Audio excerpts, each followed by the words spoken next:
Hi everyone. My name is Janice Bria, and I'm here to introduce you guys to an organization that I'm starting up. The organization is called the Harvard Dance Experiment, and the idea is to bring together all of the different dance groups at Harvard and have them offer self-contained workshops for complete beginners. And so the idea is that people who really don't know how to dance but are interested in learning could try out a variety of styles that are already here at Harvard from other students and just have a really informal space for people to get together and exercise and just have fun. So if you think you might be interested, we're trying to gauge how many people might be interested and just see if we can make this a reality. Please join the Facebook group, Harvard Dance Experiment, or send an email to hdancexp@gmail.com. Thank you.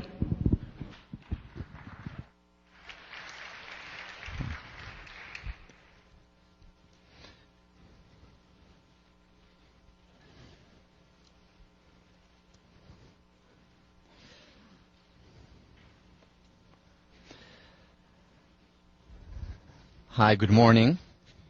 So here's what we're going to do today. Today we're going to finish up with the mind-body. We're going to talk about sleep. We're going to talk about touch.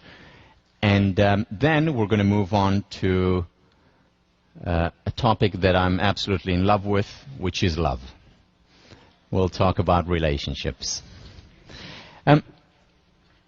Where we finished off last time, we talked about the mind-body connection, we talked about the importance of exercise, we talked about the importance of mindfulness meditation, how it quite literally transforms, changes the form of our brain, making the left side of the prefrontal cortex more active relative to the right side.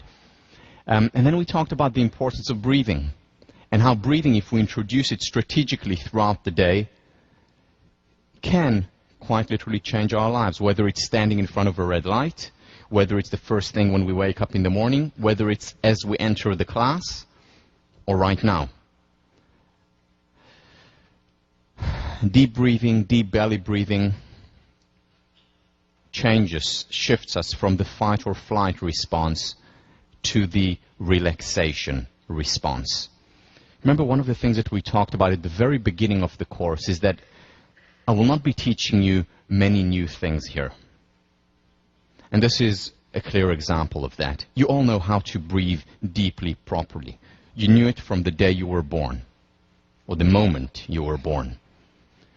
But over the years, with increasing levels of stress and the lack of recovery, over the years with the mounting pressure and the speed of modern life, we've had limitations imposed on us. We've been put under stress. We haven't been taught how to recover. And what we need to do now is chip away those limitations.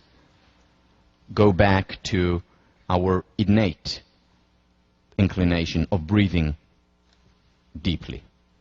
And when we do that, we reverse the fight or flight and create a growth spiral between calm and well-being and deep breathing that leads to more calm and well-being and more deep breathing. The next topic I want to talk about, but I don't want you to apply it right now, but later, is sleep.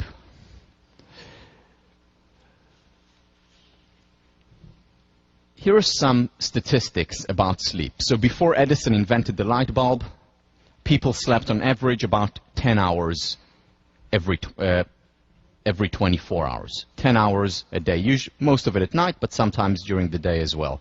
Today, the average person gets about 6.9 hours of sleep during the week and 7.5 hours of sleep on the weekend. That's the national average.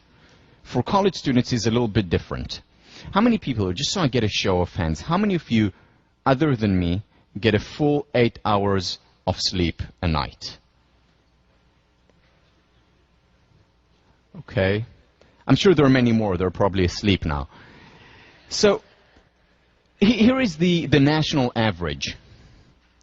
Between 18 to 29-year-olds, about a quarter get 8 hours of sleep. 75% don't get enough sleep. Now, for some people, they need 7 hours, some people need 9, some 16. No. The average is 8. We all vary somewhere around that. There are very few people that need very little sleep, and there are very few people that actually need a lot of sleep. And how do we know how much sleep we need? When do we wake up naturally? When we go to sleep, when we're tired. And that's how we can gauge it. It's around 8 hours. Now, many people are saying, okay, for me to get 8 hours of sleep, I'll need 30-hour days. It's not enough to, it's a third of 24 hours. That's too much. I can't afford it. Well, you can afford it if you look at it as an investment, if you make it a priority. No, it's like a business person going and making a deal and saying, well, I can't afford spending $100,000 on this deal. Well, you can't afford giving it away, but what if you will get a return on investment of 20% a year? Then it changes. Then, yeah, maybe I can afford 100,000 if there is an ROI, return on investment on it. The same with sleep. And there's a lot of return on investment on these 8 hours. A lot of research showing how important sleep is and why we need to make it a priority. So let me list just a few very briefly. First of all, physical immune system. Strengthens significantly. I mean, we all know that when we go on little sleep, we're more likely to be unwell after an exam period, and of course it's related to stress as well, but sleep in and of itself, enough sleep strengthens our immune system. Energy levels. There are a lot of theories going around that, well, it's better to sleep 5 hours than 7 hours because of certain cycles, and yeah, these cycles exist. But in general, more sleep to a point is better. If we're sleeping more than 10 or more than 11 hours a day, sometimes it's associated with going through difficult times. Sometimes it's associated with depression. Depression can lead to insomnia, or it can lead to the opposite, sleeping too much. But as I said, if you're sleeping 10 hours a day, it may mean that you need 10 hours a day. Doesn't mean that you're depressed, doesn't mean that there's something wrong. But check it out. See throughout your life how many hours of sleep did you need on average. More sleep is generally better up to a certain point. We talked about physical exercise, and that when we don't exercise, what we're doing is our weight goes up beyond its base level, beyond its God-given or genes-given, our natural state. Which is why most diets fail when they're not associated with exercise. The same applies to sleep. If we don't sleep enough, we go beyond our base level of weight.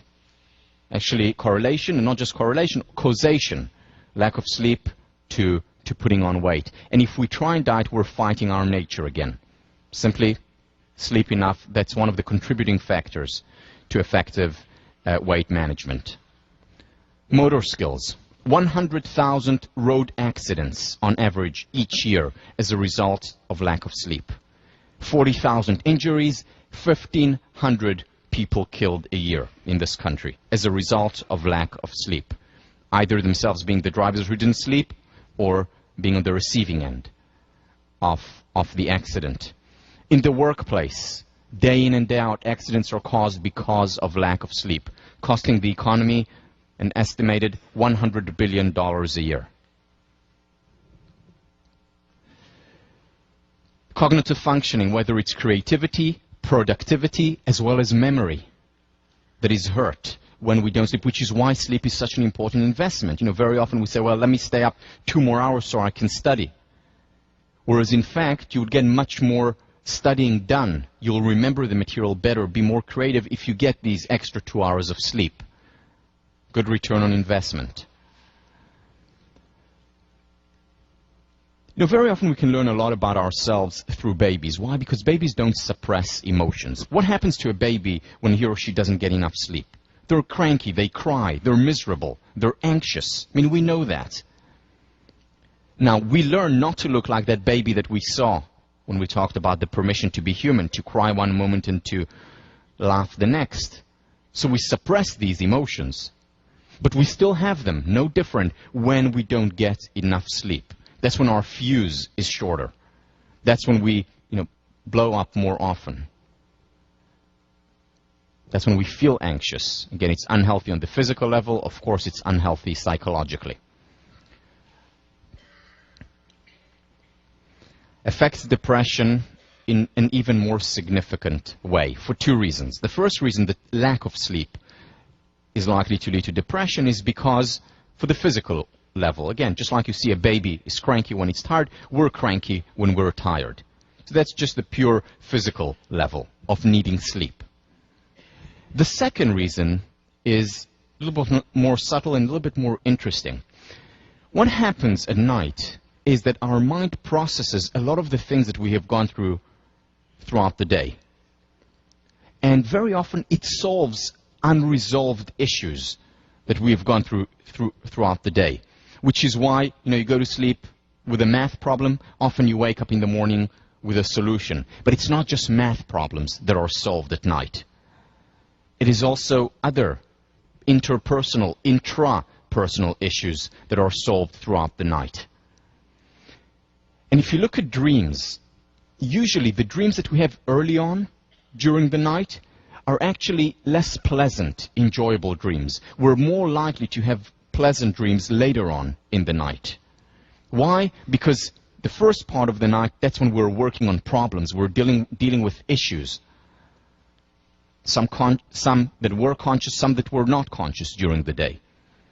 Later on, after we have resolved a few of these problems, our dreams become more pleasant. Again, this doesn't mean you can't have a nightmare at 11:30 a.m.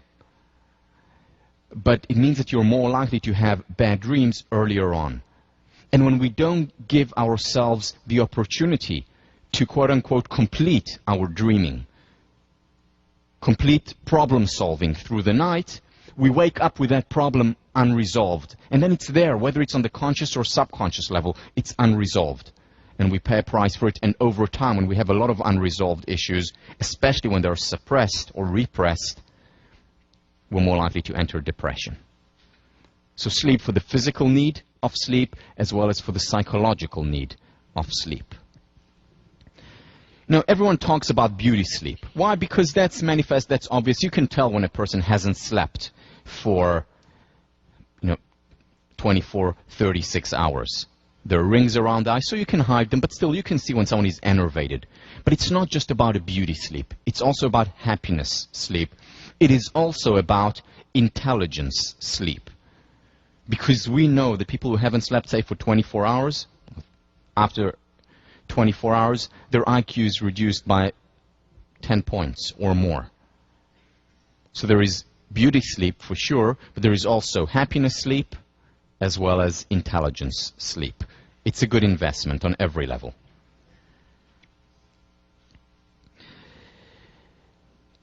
Here are just very briefly some tips on sleep. The first thing, more or less 8 hours a day. Find what is right for you, but that could mean 7 hours at night and 1 hour in the afternoon, or it could mean 6 and 2. But generally, we need 8 hours a day.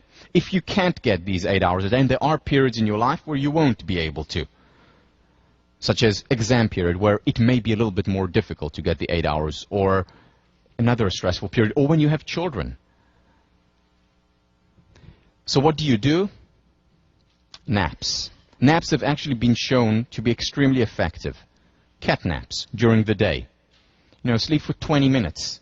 It's not as good as sleeping the extra 2 hours at night, but it's certainly a lot better than not getting any sleep during the day. So naps are also a very good investment. Take a power nap for 15, 20 minutes during the day. That, to an extent, not like a full night's sleep, but to an extent, restores some of the cognitive as well as the emotional capacities. Many people who have problems falling asleep, the reason is because they eat too late or they exercise too late, and the blood is still flowing fast, the heart is still beating, they're energized. So not to eat too much before some people, can fall asleep as they're eating. But there are certain people for whom it's a little bit more of an issue. So just watch your diet a little bit. watch your exercise regime not to exercise too late. Also, other people who have insomnia, in large numbers do have insomnia, is to give yourself permission to be human. I don't think there is one person in this room who hasn't at times had difficulty falling asleep. Before the SATs, before an exam, before a date. And it's natural. No, generally I don't have problems falling asleep. I get to 10 p.m. and I'm zonked. But sometimes when I did have problems during difficult periods, stressful periods, initially I would tell myself, okay, fall asleep now, fall asleep now, fall asleep, right? It's like, don't be anxious, don't be anxious. And then you have pink elephants preventing you from going to sleep. Instead, give yourself permission to be human. Now, if I have difficulty falling asleep, I say to myself, well, it's an opportunity to think and reflect. And very often that bores me and I fall asleep. Permission to be human. And finally, what are your internal rhythms? No, because we have the light bulb today, because we're living indoors as opposed to in huts that are exposed or caves that are directly in touch with nature, we have separated ourselves from nature. And we pay a price for it. Whether we pay a price for it because we don't exercise enough, since we don't have to go hunt and gather, and we pay a price also because we don't pay attention, we're no longer cognizant, mindful or heartful of our internal rhythms. How many hours a night do you need? Are you a night person or a morning person? Do you need to go to sleep at 10 p.m. or do you need to go to sleep at 5 a.m.? What's right for you? And try and create a life that is in line with your natural needs. Now, that's not always possible. You know, if you go and work in college, it's relatively possible. You're quite flexible because you can come. This class is at 11:30, or most class. It's also videotaped. So if you want to sleep till noon, that's fine too, and then you watch it. So you can play around with it when you work in the future, or when you were in high school, and high school started at 7:30 or 8. You had to be there. But still, as much as possible, try and be aware, cognizant of your internal rhythms in terms of the hours that you need and also when you need those hours. There's been a lot of research on sleep. I mean, there are entire seminars, classes just on the need for sleep. Let me summarize through the work of William Dement, who is a professor at Stanford and does a lot of sleep research when he's awake. Effects of sleep deprivation on health and well-being have been documented by research. Cognitive skills and physical performance are impaired by sleep deprivation, but mood is affected even more. People who get less than a full night's sleep are prone to feel less happy, more stressed, more physically frail, and more mentally and physically exhausted as a result. Sufficient sleep makes us feel better, happier, more vigorous, and vital. Again, I don't think there's one person in the room who didn't already know this. Again, we're not teaching you anything new. I'm just reminding you of the things that you already know. Let me move on to a topic that is related to my favorite topic, and that is touch. Americans are, in general, again this is a generalization, average, in general, are among the least tactile people in the world. We spend a lot of time indulging our other senses, going to great restaurants, perfuming ourselves and our boyfriends with the best smell. But we don't touch enough. And it's a physical need, just like sleep is, just like exercise is, just like relationships are. And it's an important part of relationships. The best work in the area was done by Tiffany Field, who was a massage therapist, and saw the effects of massage, went out, studied this topic, got her PhD, and now is a professor at the University of Miami. And what she shows through her research and other people's research is how important getting in touch with touch is. For example, for physical health, whether it's our immune system strengthens significantly with touch, weakens drastically without sufficient touch. It helps overcome injuries. And that's not just professional massage or professional physiotherapist, just the act of touch. Children grow more when they're touched. And we'll talk about research in a minute, some mind-boggling research. It's physical health, it's also mental health. Once again, children's cognitive development is affected by touch. Mental health in terms of mood disorders, eating disorders are associated very often with lack of touch or not enough touch. Depression and anxiety are caused by lack of touch, can be overcome often with more touch.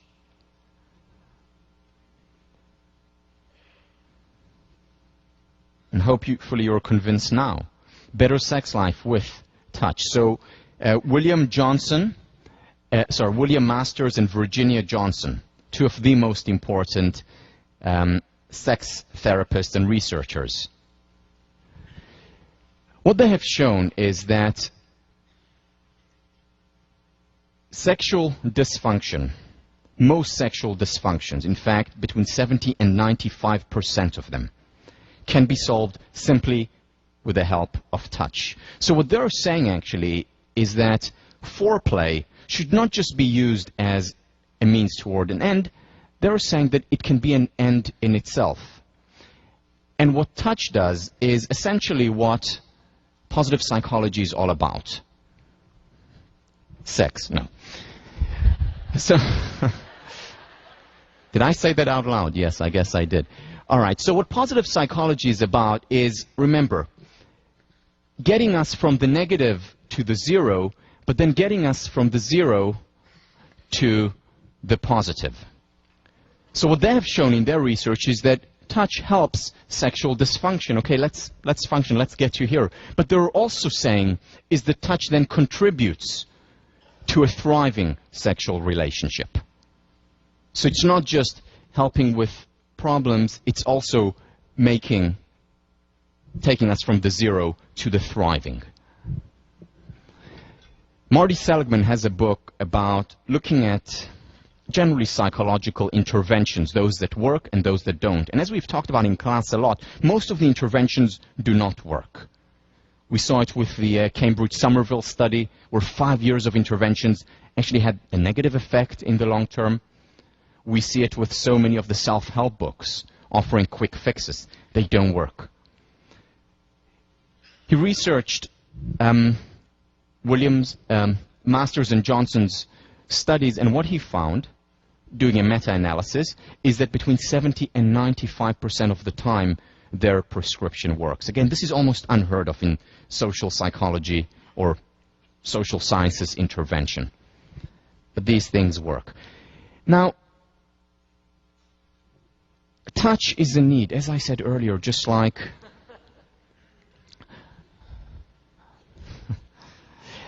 touch is a need, just like physical exercise is a need, just like food and sleep are needs. So there's a story about a hospital ward for premature babies. And what they found there was that one of the sections in that hospital ward for premature babies had a much higher level of success compared to the other sections in the hospital ward. In other words, the babies were getting better much more promptly. They were healthier. When they followed them in the long term, they actually showed better cognitive as well as physical development. And they were wondering about it, and they thought, I mean, could it be the air? Could it be the location in the hospital? Because everything else was identical. They got the same food, they got the same treatment. And one of the doctors really wanted to find out what was it about this specific section in the hospital for premature babies that actually contributed so much to their well-being. So he was, watching the place, and then one night he was just sitting somewhere out of sight, and he heard a sound. And he looked, didn't want to be seen, and a nurse came in, a nurse whom he knew, who'd been in the hospital for a long time. And the nurse walked in, picked up a premature baby, which was against the rules in the hospital, because they cannot be touched. They had to be in their incubators. Picked up the baby and just stroked him. Just touched him very gently. Talked to him, and then put the baby down. And then walked to the next incubator, picked up the baby, and just very gently stroked him and put him back down, and did that to all the babies in that section of the ward. Now, she did it late at night during her shift because it was against the rules. And then she walked out. And that incident spawned off a whole line of research about the importance of touch with babies in general, specifically with premature babies. So Tiffany Fields did this study where premature babies were subject to 45 minutes a day of massage while they were in the hospital. Very gentle massaging. They're tiny. And what they found was that these babies put on 47% more weight while they were in hospital. A year later, when they were already at home, they had better development physically, as well as in terms of cognitive skills, as well as motor skills, just as a result of being touched more often. We need touch. It is an innate, instinctual need. In fact, there's been research on touch deprivation, and it wasn't done on human beings, it was done on monkeys. Harry Harlow, a very famous psychologist, worked with a group of monkeys whom he took away from their mothers, didn't provide them any touch. Every other need was provided. And what he found was that these monkeys didn't grow physically as much as the other monkeys. Their cognitive development was impaired, and they displayed autistic-like behavior. For example, they would sit down, put their legs up, and then rock. Have you seen this? You know, like in what's the movie with Dustin Hoffman? The Rain Man. You know, where he would just sit down and rock this way. So many of these monkeys displayed exactly this behavior, this rocking autistic behavior. Cruel study, whether it's done on ants or monkeys, certainly on human beings. Unfortunately, it has been done on human beings. This is one of the largest natural, tragic experiments ever carried out. This specifically was done in Romania, under Ceausescu, the cruel dictator that ruled over the country until 1989. One thing that he did was take many kids away from their parents, especially if the parents were dissidents, especially if the parents were not, quote-unquote, kosher communists. So he took their kids and raised 150,000 kids in homes away from their parents. Now, these homes, because it was a very poor country, had no money for nurses, for enough nurses, had no money for enough support staff in general. So while these kids got all their physical needs, in terms of food, water, and they were cleaned, they did not get much affection. Not because the nurses didn't want to give them affection, they just didn't have the time. In 1989, after the wall fell, Ceausescu was ousted, and these kids were released from these homes. And psychologists went in, and what they saw was the result of this tragic natural experiment. In terms of physical growth, these kids were between 3 and 10% in size relative to their age group. Cognitive growth, the level of way below the 100 IQ average. Motor development also impaired significantly as a result of lack of touch. And many of these kids were sitting down with their legs to their chest and just rocking. The effect of touch deprivation. Now, touch is important, once again, to get us here. And we're here, we're fine. The question is, how do we get beyond this? Well, touch can take us there as well. Not just to being okay, but also to thriving. The importance of touch. Virginia Satir, who's a psychologist, has this to say. We need 4 hugs a day for survival. We need 8 hugs a day for maintenance. We need 12 hugs a day for growth. Again, she says it half, in jest. There is not actual research showing how many hugs. Very good. You have 11 more left for today. But good. So there is, though, actual research on hugs. So this is Jane Clipman, who did research, and here was the intervention, very simple. It was every day give at least 5 hugs. These are frontal hugs, not with your, partner, just hugs to different people, friends, can be your partner as well, but these are specifically non-sexual hugs. And what she found after 4 weeks was that the people who were in this group as opposed to the control group, and the control group had to write how many hours a day they read, the control group's level of happiness obviously didn't go up. The group that hugged 5 times a day went up significantly. Now, this experiment, when she talks about, she says it was much more difficult for some people, especially for men. But even the men who were part of it, most of them hugged. So they would do it on the sports field, they would find opportunities, or somehow got in 5 hugs a day. And those people who did that actually became happier. Now, I was going to assign this as your response paper this week.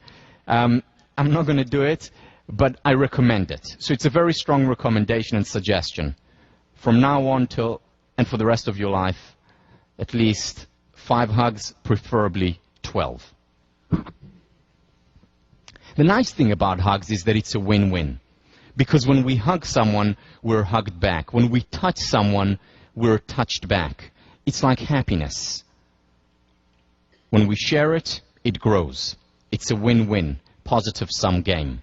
The important thing to keep in mind about hugs and touch in general is to respect the other person, because not everyone feels as comfortable being touched as we do. Or we may not feel comfortable being touched, and that's fine.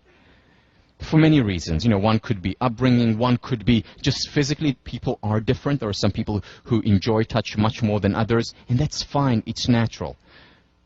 So we need to respect other people's boundaries as well as have others respect our own. But in general, touch is important, touch is good, and we need to become a more tactile individual as well as a more tactile society. Let me show you an example now of how some people like hugs more than others.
Okay, so once again, here is the prescription.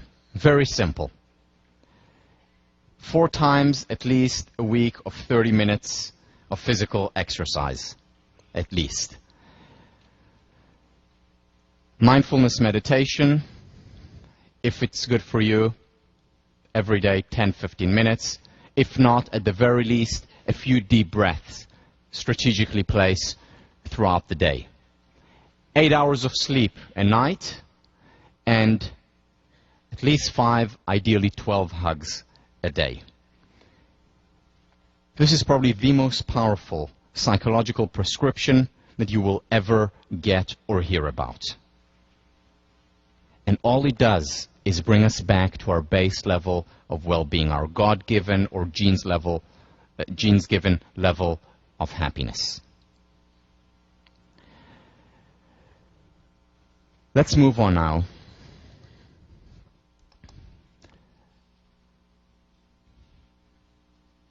to another topic.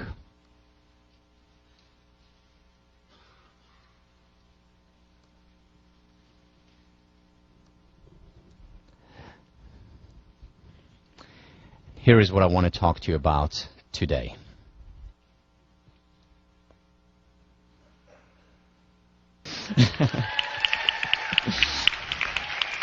So let's talk about love. The most talked about topic, the most felt topic. Talked about everywhere from the dining room to the bedroom, to the classroom, evidently. And yet, it's the most misunderstood topic out there. Relationships, close, intimate relationships, whether it's with lovers, whether it's with family members, whether it's with close soulmates, friends, is the #1 predictor of happiness. Our focus today will be on, and the next lesson will be on romantic relationships. However, we're focusing on romantic relationships simply because in many ways it's the tip of the stem. It includes many of the things that other relationships include. But the ideas that we talk about apply as much to close friendships, family relationships as well. Let me begin by showing you a nice little excerpt from the movie In Her Shoes, where Cameron Diaz reads something, beautiful poem, to her sister in the movie who's getting married. And now, just the volume, please.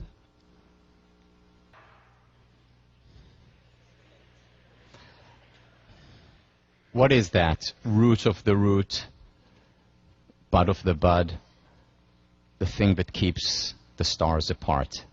Well, let's try and understand it just a little bit more than we already do. Once again, relationships are a natural need. No person is an island. No one can survive. No one can certainly thrive without relationships. Let's revisit the research that we talked about a couple of months ago of extremely happy people. Remember, Ed Dinner and Marty Seligman chose the 10% happiest group, the tip of the stem, and studied them. And what are the things that they found, if you remember, was that they experience hardships just like everyone else. They experience anxiety, stress, depression at times, frustration. However, the difference between them and the rest, those who are not at the tip of the stem, is that they recover more promptly. They have a stronger immune system, in other words. And one of the reasons why they have a stronger immune system, one of the reasons why they interpret their experiences differently, is because they have, and this is a differentiator between them and the rest, they have thriving personal, interpersonal relationships. Whether it's with romantic partners, or with soulmates, or with family members, or all of the above. But this is one distinguishing characteristic of this group, that they have close, intimate relationships. And that makes all the difference. Why? For two reasons. First of all, because when you're happy and you share your happiness with someone close to you who truly cares about, that enhances, amplifies your happiness as well as their happiness. That's the win-win. When you go through hardships and difficulties, having close relationships helps us to overcome it. So again, whether it's from the negative to the zero or from the zero to the positive, close, intimate relationships contribute significantly to becoming happy. The key, though, in relationships is to know yourself, meaning to know your needs, because we don't all have the same relationship need. There is no one prescription. No, there is no, okay, 5 hugs a day and you'll be happier. 5 close friends, 1 or 2 lovers, and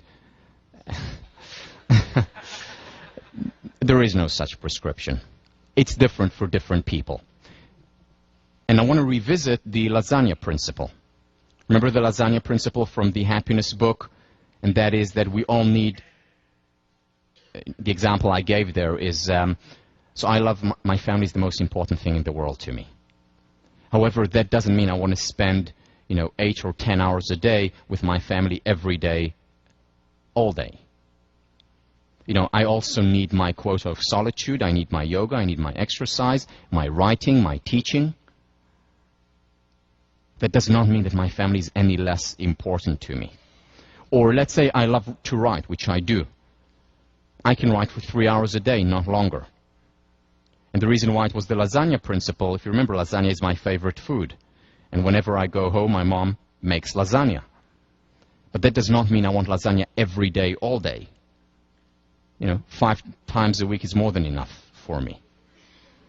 Or once a week. But you need to find your quota. The same with relationships. The same with relationships. Ask yourself, how many hours a day is it good for me, pleasant for me, enjoyable for me to spend with other people? One of the things that differentiates people in terms of the right amount is introversion and extroversion. We actually have a physiological base level of where we are compared to the optimum. Let me illustrate. So there is what's called an optimal level of arousal, cognitively speaking. Optimum level of arousal. And this, let's say, is our optimum level of arousal. And we're all born somewhere around this, either above, below. Very few people are right on the line. Introverts have a higher level of arousal, higher innate level of arousal. This is the introversion. Extroverts have a lower level of arousal compared to the optimal level. Now, we all physically see, or emotionally, cognitively, and physically look for experiencing the optimal level of arousal because that's where it's most convenient. That's when we are at our best. That's when we enjoy ourselves more. Which is why introverts whose innate natural state is above the optimal level of arousal actually need to reduce level of arousal. So they enjoy spending time by themselves. In contrast, extroverts have a lower arousal level, and it's not as pleasant as when they get it to the optimum level, so they go out to a party where there is a lot of arousal, a lot of things happening, a lot of people, in order to get to their optimal level of arousal. Which is why generally, what does alcohol do? Alcohol reduces our level of arousal. Which is why introverts very often need a glass of wine or a bottle before they dance. Because to dance when other people are watching increases levels of arousal. So what the alcohol does is reduce their level of arousal, and then dancing is comfortable and they're fine with it. In contrast, many extroverts need coffee, which is a stimulant, in order to stay awake, because the coffee gets them up to their optimal level of arousal. Again, I'm giving you a sketch of it. There's a line of research ever since I think, for decades about introversion and extroversion. Now, by the way, this does not mean that we cannot act, in the words of Brian Little, we cannot act out of nature. Meaning an introvert can act like an extrovert.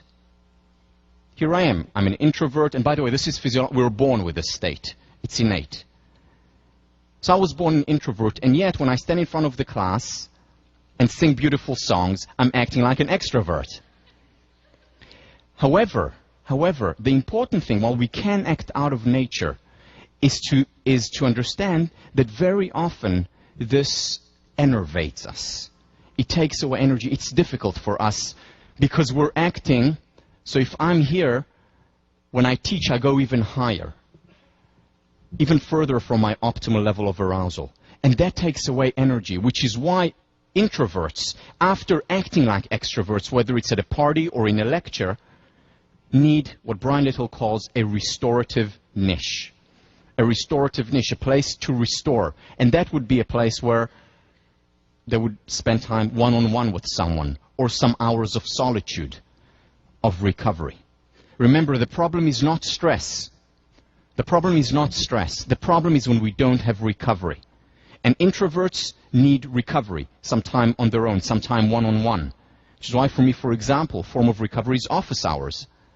Easy for me to meet students for 4 hours straight. It's a form of recovery. If I was only teaching and only standing in front of an audience, that would ultimately lead to overwork and to me being lethargic. Same with an extrovert. If you're an extrovert, sometimes you have to do introvert stuff. So for example, you need to study for an exam. And yes, it would be nice to study for an exam at the Kong, but maybe not that helpful. So you study by yourself or with one person. And then what do you need after that as a restorative niche? Because it's enervating for an extrovert to be far from their optimal level of arousal. You need a restorative niche. Where is that restorative niche? I need to go out and party with friends. And that for them is a restorative niche. So again, know thyself. Know what your relationship needs are. Doesn't mean you cannot act out of nature. You can. But at the same time, you must be able to have a form of recovery, a restorative niche, according to your first nature, be it an introvert or an extrovert. To summarize, the number of relationships that you need that would be best for you depends on your personal, unique needs. The number of hours you want to spend with other people differs for everyone. There is no right or wrong here. Some people enjoy spending time 10 hours a day with friends, more the extroverts. Other people, one-on-one, intimate time, 2-3 hours a day is what they need. There's no right and wrong here. It doesn't mean you love people any less. Or neither does it mean that you don't need intimate relationships if you're one or the other. Both need close, intimate relationships. Soulmates, romantic partners, family members, whatever it is, it's a need. David Myers, there are few stronger predictors of happiness than a close, nurturing, equitable, intimate, lifelong companionship with one's best friend. There's been a lot more research done on opposite-sex relationship than on same-sex relationship. However, over the last few years, especially through the work of John Gottman from University of Washington, probably the leading researcher in this area, he's been doing much more work on single-sex relationship. And what they're finding, some very similar results with some differences. And we'll get to some of those interesting because they're informing differences. Probably not today, but next time. So when I talk about the relationship I'm talking about now, the relationship that David Myers is talking about is companionship, romantic relationship that is lifelong. Same sex or opposite sex. The interesting thing about relationships is that everyone benefits from it, but as I've mentioned already once before, men benefit more. Why do they benefit more? Because for the first time, often, men have someone they can share with. Whereas women have more often, more likely, have their girlfriends whom they talk to about certain issues, they share their happiness as well as their sorrows with. However, both sexes, in opposite and same-sex relationships, benefit from intimate relationships. Let me show you a quick video excerpt of a description of what marriage is all about.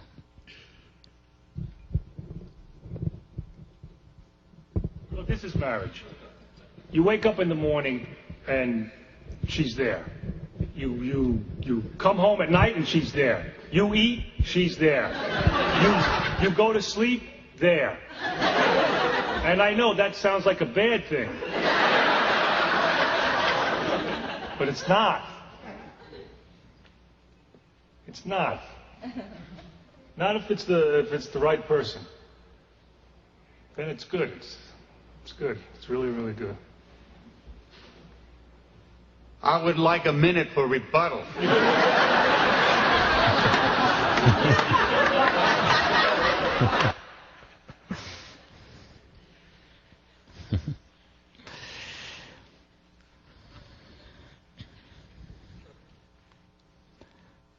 So let's look at relationships. First of all, let's look at the state of affairs. It's what's actually going on with long-term relationships today, marriage or other. What we see is not a very pretty picture. So when it comes to marriages, 2/3 of marriages today end up in divorce. This does not mean that the other third are thriving, because very often, people stay together out of a sense of duty, out of habit, because of a lack of alternative, because they think this is their lot in life. Now, and I'm certainly not going to argue for the fact that there are no marriages or relationships that should be dissolved. Of course there should be. Not every relationship is right, and we often make mistakes. But the argument I am going to make is that many of the relationships that end, or many of the relationships that reach a state, in the words of Thoreau, of quiet desperation, of just being there, of just sort of an inertia, many of these relationships either should not have ended or can actually thrive. The problem, though, is that we see, certainly with the 2/3 who end up in divorce, but also with the other third, very often there is a failure to sustain love over time. I don't know anyone who has gone to the wedding ceremony or exchanged vows in another setting. I don't know of any couple who did that and say, well, this is just temporary. We're only going to do it for 2 years until death do us part, but not really. When people go into a relationship, their thought, their hopes, is to continue the exact same love and passion that they have at the beginning of the relationship. This is how relationships start. This is the promise of love. And yet, more often than not, evidently, things don't turn out as we expected them to have turned out. One of the main reasons for it, and one of the reasons that is cited by numerous sex therapists or psychologists, and again, you don't need research for that because it's so self-evident. One of the reasons is because love, and especially lust and passion, wears over time. Because we know that novelty produces higher levels of arousal, or in the words of Daryl Bem, from Cornell University psychologist, the exotic is erotic. If it's new, it's more interesting, more fascinating. And this explains why so many relationships end. The question, though, is that necessarily part of our nature? And the answer is yes and no. Yes, it's necessarily part of our nature that novelty excites us more, that we adapt to what happens. Remember, we're change detectors. We become much more aroused, whether it's cognitively, psychologically, or physically, physiologically, when there is something new. And we adapt over time for good and ill. Now, it would be wonderful if that wasn't the case for positive events, for positive experiences, such as finding a romantic partner. But it is, and the question is, what do we do with it? Let me first share with you, before we get to what do we do with it, let me share with you a study that I ran. Hopefully it will be published in a respectable academic journal soon. But my research question, which was a very important one, was, who's the hottest woman and the hottest man in the world? Or scientifically put, who's the fairest of them all? And I posed this question to my sophomore class when I taught a sophomore tutorial in psychology. And we had a long debate about it, but at the end we came up with scientific results. So those of you who don't have the PowerPoints in front of you, who do you think was chosen as the hottest male?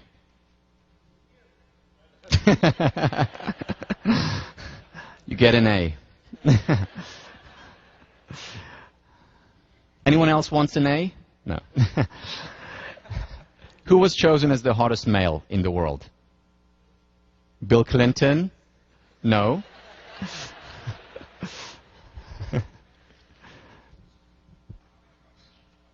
Who? George Clooney. Close, but no cigar. You got it. Here he is standing right outside Troy, telling Helen that he'll be right over. Who's the hottest female in the world, as scientifically proven by the sophomore tutorial? You, right. Another A. Who was she? Angelina Jolie, no.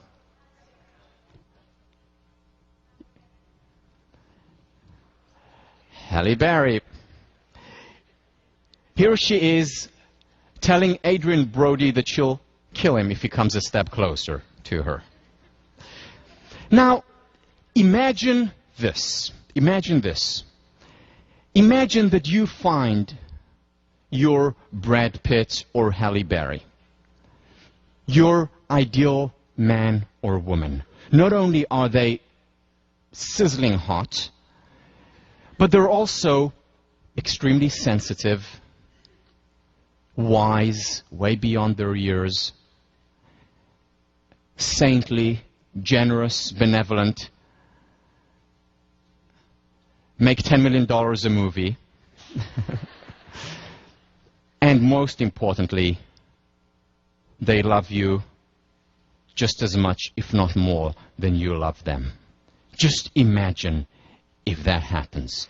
And you meet your Brad Pitt or whoever your Achilles heel is, or you meet Halle Berry or Superwoman or Spider-Woman or whomever it is for you. Imagine that. And you see them and you talk to them and you fall in love and they fall in love with you. And you get married. And the first night after your marriage, or before that, that's your choice, you get home, no armor is going to stop you.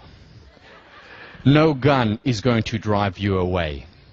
You make passionate love for hours and days and weeks and months. You don't even turn up for positive psychology. It's so good. Imagine that. Just imagine. And then, of course, the screen comes down and you live happily and lustily ever after. Right? Maybe. Now imagine this. 5 years into the relationship, with this amazing, sensitive, wise, hot, wealthy person. 5 years into the relationship, you take part in a psychological experiment. And here is the experiment. They hook you up to all these electrodes, to all these physiological cognitive measurements, and they measure your level of physiological arousal. And then your Brad Pitt or Halle Berry or whomever it is walk into the room and they see how physically aroused you become. and then they leave, and then someone else who's moderately attractive, you know, no Brad Pitt, Halle Berry, but someone who's moderately attractive walks into the room. When would you become more physically, instinctually, when would you become more physically aroused? In general, it doesn't always happen, but overwhelming majority of times. You'll become more physically aroused when the new person comes in. Why? Because the exotic is erotic, because novelty excites. Now, you know, we laugh about this, but it actually to some extent explains the statistics, which is why so many relationships go sour when they start off with the best of intentions, with the most honest intentions, and yet they flounder, and this is part of the reason why. So is this bad news? Not necessarily. Well, it's not bad or good. It is. It's like talking about the law of gravity. Is the law of gravity bad? No, it's not bad. Is it good? It's not good either. It simply is. It's like what we talked about, painful emotions. Are they bad? No. Are they good? No. They simply are. And if we want to lead a happy life, if we want to have a thriving, healthy relationship, what we need to do is, first and foremost, accept nature. It's not good or bad news. It's simply real news. Or not news, because again, we all know this. And the question is, what do we do with it? How do we obey nature so that we can command it? And what I'm going to talk about today, and even more so next time, is how we can take relationships, given the fact that novelty excites, given the fact that they're on the physiological level, the arousal will be higher. By the way, it applies for men and women. The excitement will be higher when there's a new person.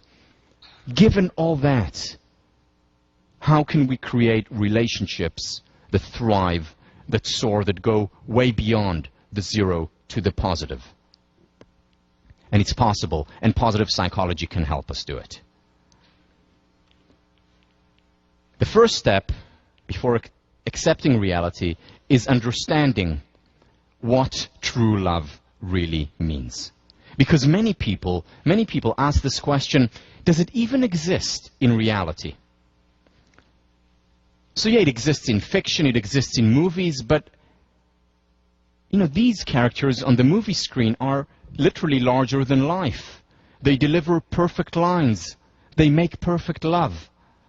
How am I going to be able to do that? And therefore, how am I going to be able to experience what they're experiencing? Does true love really exist? Because can I ever live up to the kind of relationship that Ingrid Bergman and Humphrey Bogart had? Can I reach the heights of 40,000 feet? Can I have the same mystical connection as Meg Ryan and Tom Hanks had?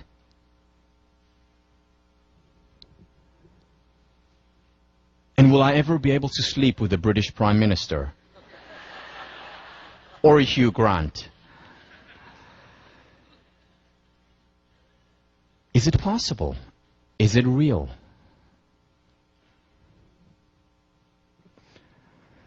And you know, self-help books don't help much. One of my actual favorite self-help writers, Leo Buscaglia, was also a professor at University of Southern California. Wonderful writer, compassionate, passionate speaker. Helped me a lot. Was the first self-help book that I read. It was about living, loving, and learning. Here is what he writes about love and relationships. Perfect love is rare indeed. For to be a lover will require that you continually have the subtlety of the very wise, the flexibility of the child, the sensitivity of the artist, the understanding of the philosopher, the acceptance of the saint, the tolerance of the scholar, and the fortitude of the certain. What a beautiful passage. So beautiful and so detrimental. Who can live up to this? Anyone? No. You see, there is no perfect love. To expect this of myself, of my partner, of our relationship, is to set us up for failure. I would not want Tommy to expect this in her partner. Because I can guarantee you I will fail her. I have failed her, according to the standards. As she me. It's impossible, it's unrealistic, and we set ourselves up for failure when our expectations are larger than life, when our expectations are perfect lines or perfect love. And yet this is what we read about, this is what we see, and we begin to internalize this, the straight line of a relationship, which is perfect and unreal. But while perfect love doesn't exist, true love does. True love exists between imperfect humans. What is true love? How can positive psychology help us identify it? First, by asking different questions than have been mostly been asked in this area. Second, by focusing not just on what works, but on what works best.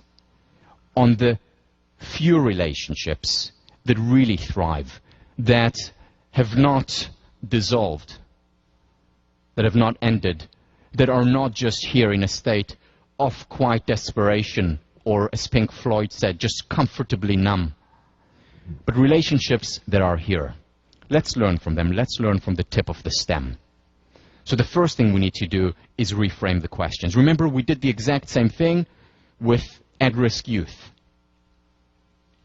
We did the exact same thing with people who are happy, healthy, and successful.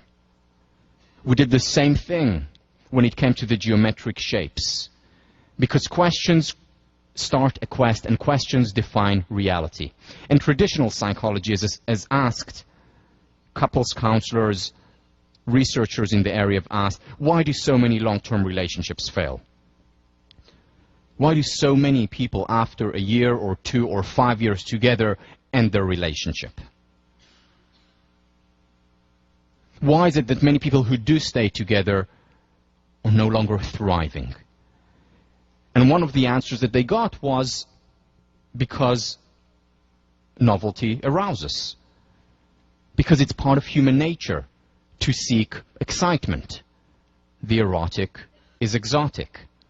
That's one of the answers. And again, it's a true answer. It's an important thing to take into consideration. It's part of reality, whether we like it or not. But that question is not enough. Just like the similar question was not enough when we asked about at-risk population, or when I asked you about the geometric shapes. And when we only ask this question, we quite literally miss a part of reality, and a very important part of reality. A part of reality that can lead to lasting, thriving, passionate relationships. And the question that positive psychology asks is, what makes some relationships thrive and grow stronger over time? Because there are such relationships.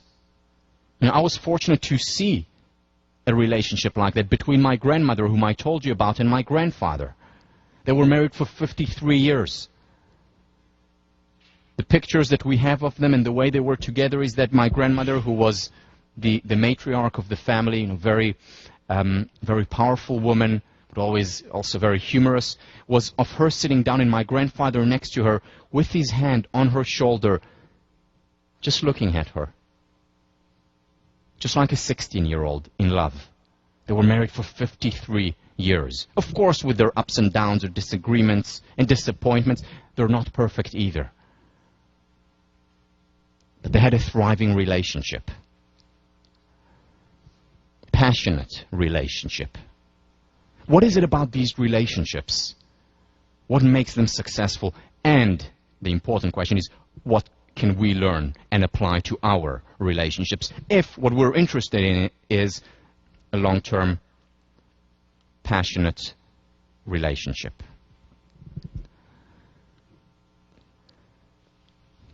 So let's learn from what works. Let's learn not just from what works, but let's learn from what works best.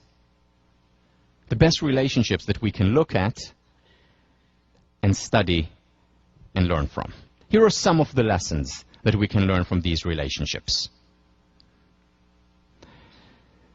And I'm going to draw on two researchers. First, John Gottman, whom I mentioned before, and the second, David Schnarch. David Schnarch, as well as John Gottman, as I mentioned earlier, have done research, very good research, on opposite as well as same-sex relationships. Here is some of the things that they find I will talk about. First, when I figured out how to predict divorce, I thought I had found the key to saving marriages. But like so many experts before me, I was wrong. I was not able to crack the code of saving marriages until I started to analyze what went right in happy marriages. He wrote this, if I'm not mistaken, in 1999. In 2001, he took it a step further, and we'll see next week in the research, where he studied same-sex relationships and learned even more things than he had learned when studying what goes well in opposite-sex relationships. But the key was to study successful relationship, whatever the relationship was, whatever its nature was. And when he studied those, that made all the difference. He can predict divorce with an accuracy level of 94%. 94%, that's an unheard of figure in social sciences. Quite remarkable. And then he was able to do it, but it didn't help him create better long-term relationships. It was only when he started to ask this question, what makes some relationships thrive and grow stronger over time, that's when he went ahead and was able to prescribe better relationships. The second person we'll draw on is David Schnarch, and here is what he says in his wonderful book, Passionate Marriage. Cellulite and sexual potential are highly correlated. What he showed in his research studying the best relationships is that not only do they enjoy spending time together over the years, but that the best sex that they have in their lives doesn't come when they are 18 or 25 or 35. It actually is for 50s and 60-year-olds. So you have a lot to look forward to. Now, that does not mean it can't be great at 18. It can be even greater at 50 and 60. That's what he showed in his research of thriving relationships. Now, these are not the majority of the relationships, unfortunately, because most people today, by the age of 50 and 60, they're into their second or third marriage or long-term relationship. However, very often, it is later on that it becomes better. And that's where it veers away, goes away from the just physiological level of arousal, which may be stronger at the age of 24, they say, for men, and 35 for women. I mean, I don't know where they get these numbers from. But we actually peak, potentially, note the word here, potentially we peak in our 50s and 60s. Why? We'll understand later. So here are the things that we're going to talk about in the next class. We're going to engage in growing tip statistic. We're going to look at the best relationships. Just like we looked at the best teacher, Marva Collins. Just like we looked at the best meditators, Lama Osser and others. We're going to look at the best relationships and ask what can we learn from it and apply to our lives. 1 minute. And we're going to talk about 4 different topics. First, that a relationship is about hard work. If you want to thrive at work, you need to work hard. If you want to thrive in a relationship, you need to invest. Second, and we'll talk about how to invest, that the best relationships are ones that create high levels of intimacy, that get to know one another in a deeper level. And these are the relationships that thrive. These are the relationships that also maintain passion and enhance passion 5, 10, and 50 years hence. The best relationships are not relationships devoid of conflict, and we'll talk about what that means and what that looks like. And finally, We're in a positive psychology class. It is about appreciating the positive, because when we appreciate the good appreciates, whether in ourselves or in others. See you on Thursday.